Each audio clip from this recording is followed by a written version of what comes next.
Hi, my name is Lou, and I am not an expert in narcissism, but I am an expert in being a daughter to a narcissistic mother for 54 years.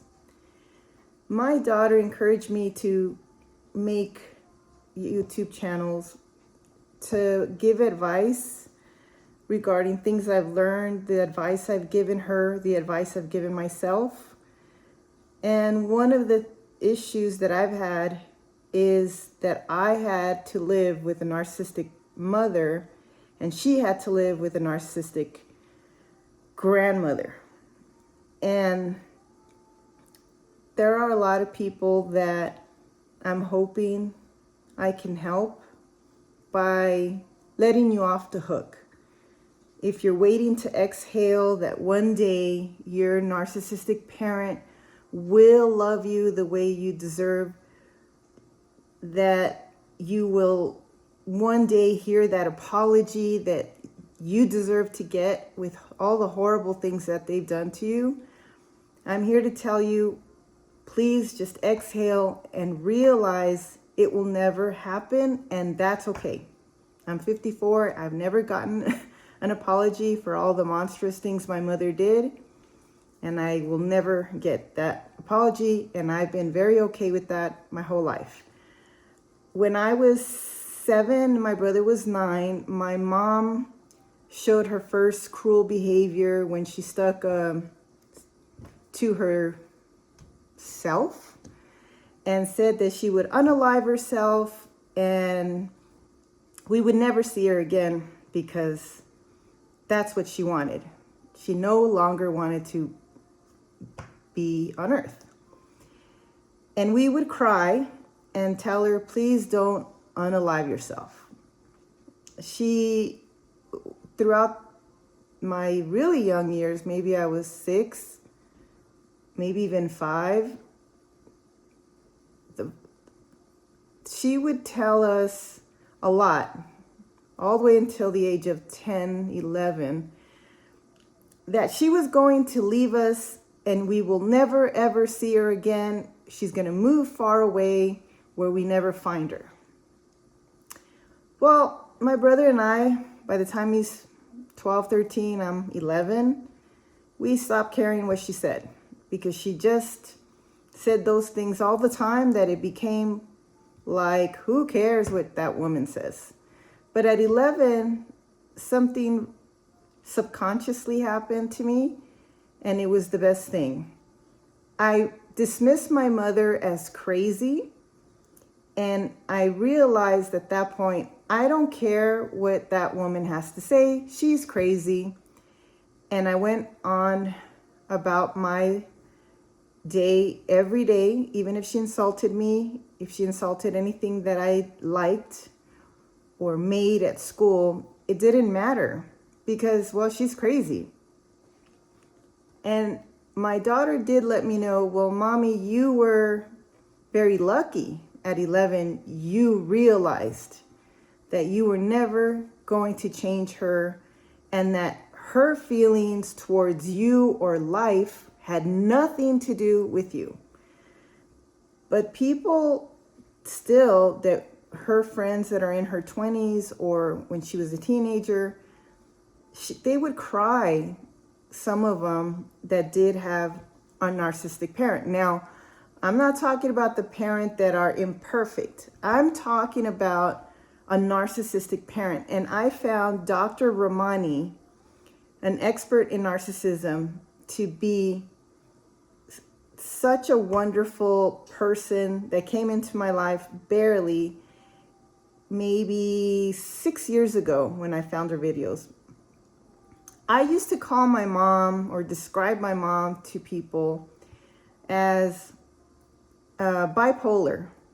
At 11, it was, she's crazy. But when I got older in my 20s, I said, well, she must be bipolar. I mean, if there's no internet, I can't really look things up. And I was too lazy to go to the library. So I thought, well, she must be bipolar. Maybe I watched something on TV.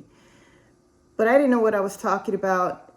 And a lot of the symptoms didn't match my mother, but some behavior kind of did. But for many years, I just said, oh, well, mom's bipolar. And why does she act that way? Oh, it's because she's bipolar. And I think. But not until I ran into Dr. Ramani's videos, and she has a ton of videos. And one day when I learned to link stuff, and when I learned to edit, and I'm sorry that I'm droning on and on, it's because I don't plan to edit because I don't know how to edit or how to link anything. So please bear with me. But I wanted to let you know 5 things that describe my mother. It could describe your parent. And the first thing I have is they're so selfish to the point of madness. Everyone should be selfish. You should take care of yourself. You look out for your own feelings. That's fine. But they're so selfish that they don't care about you. They don't care what you have to say. They don't care if you had something special happen to you at school. They don't care about your problems. And that feels really sad because sometimes you want your parent to just be there for you, but they're not. Your friend talks about their relationship with their mother or father, and you can't say the same. You don't know what they're talking about, because they're talking about how grateful they are that their parents listen and they're very sensitive to their issues and they try to help. No, not my mom. So she was very, very, very, very, still is at 80, selfish. Number 2 is there's the center of attention. If my mom goes to a barbecue or to a restaurant, to a party, she needs to be the loudest one.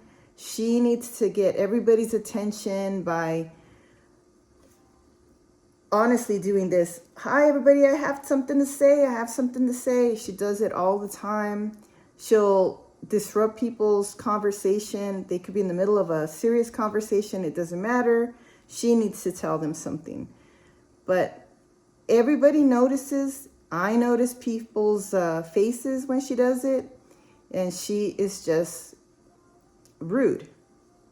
But they just think, oh, well, that's how she's always been. But it's deeper than that. She just craves this attention, and she feels like she's the one that deserves attention every moment with every person.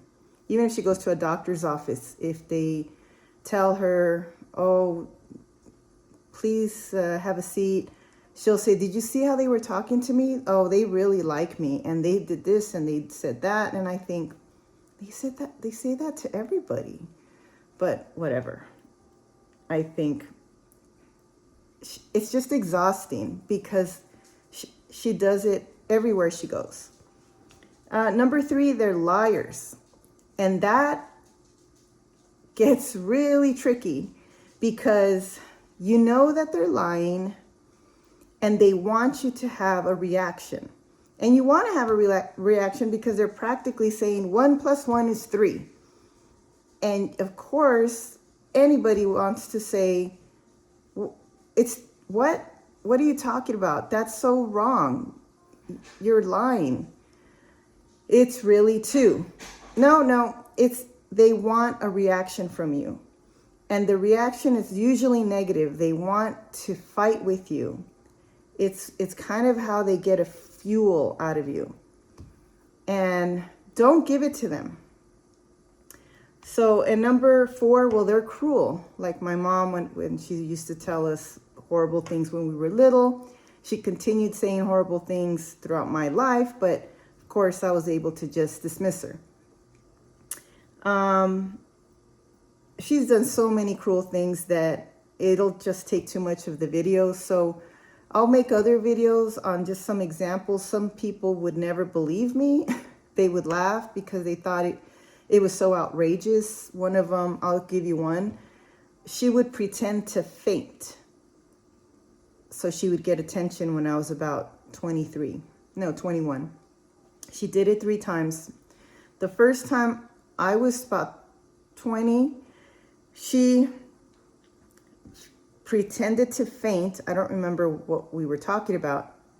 She pretended to faint, and then when she did it, when you faint, you close your eyes. Well, she pretended to faint like this. It looks ridiculous, but I'll do it.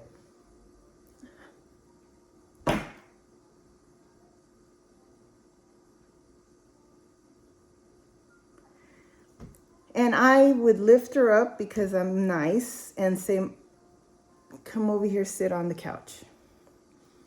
She did it again at 21. And then the last time she did it when I was 23. And I just thought, oh, she is just ridiculous. And I'm sick of this game of this attention seeking. So I looked at her. She's on the floor with the same eyes open, which is so silly. And I just went, ah. And the moment I did that, she jumped up from the floor, from lying down on the floor, jumps up and goes, oh, and walks away. She never did it again because I wasn't gonna play her game. And she never did it again. And the fifth thing is my mom is charming and she's funny. And when she has good days, they're really rare. I take it for that moment when I invite her over, and she can be funny. And I enjoy her company, and we watch a movie. And I take it for that day. That's it. It's over. When she leaves, it goes back to, I know who she is. And I don't feel sad about it. I just enjoy the moment. So when people would meet my mom, they thought, well, she is like so nice. And she's so charming. And I'm like, of course she is. You don't know her, but that's okay. And maybe it even made me look like I could be lying about my mother, but that's how she was. They're very, very charming people, and people really do enjoy being with them. But the people that really know them know that they're usually on a stage acting. Wherever they're at with people they don't really know or distant relatives, they are acting every moment. They are so sweet to those people, but to the people that are really the closest, the children or their spouses, they're horrible. And that isn't the person that they show. Oh, they would be embarrassed if you were to tell on them, if you were to tell, her sister, that's not what she's like.